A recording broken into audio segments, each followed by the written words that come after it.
since AS Media, I have honed on my skills working with software and new technologies immensely through making not only my short film, but my film article and my poster.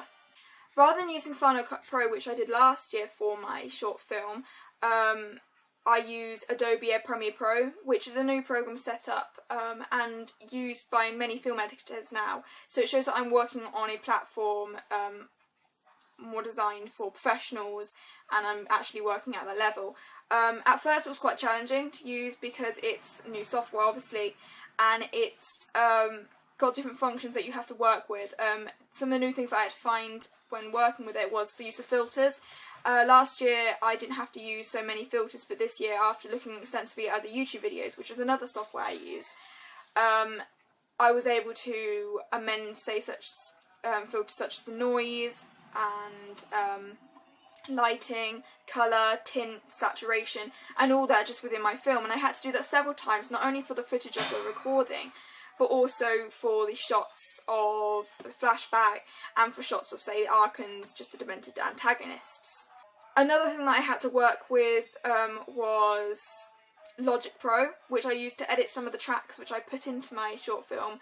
This is only for one of the main tracks which you find during the flashback, which is the guitar sequence. I recorded them myself and I just kind of played around with the length of the clip and I think just the sound quality itself.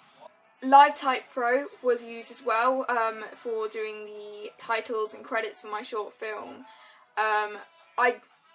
I did experiment a bit with using the text in Adobe Premiere Pro, but I found that LiveType was more effective just because it had such a wide range of fonts and transitions involved, and that's why I was able to get the transition for the title as well.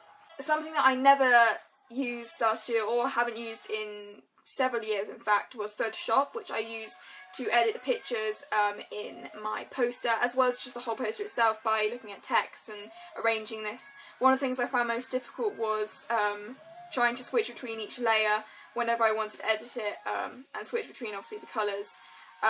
When I did edit my poster, I used the paint tool to paint around some of the black bits just to make it like even darker. My film article was predominantly made using InDesign. I had never used that before, so it was quite a big learning curve for me. I did get the hang of it after talking to some of my peers, getting some feedback from them.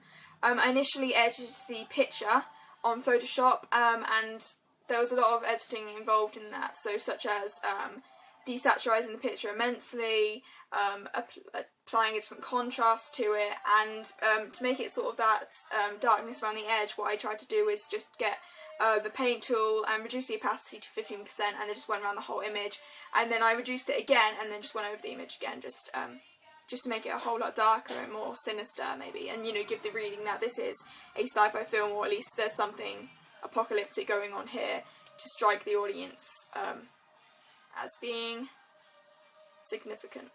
And then when I put this in InDesign, I had to play around with cropping it, which was kind of difficult at first, and then obviously editing text. One of the things which disappoints me with InDesign is how you can't vary the way the text looks too much. I would have liked it if it was a bit better, meaning you have more creative variation there, but sadly it's not a possibility.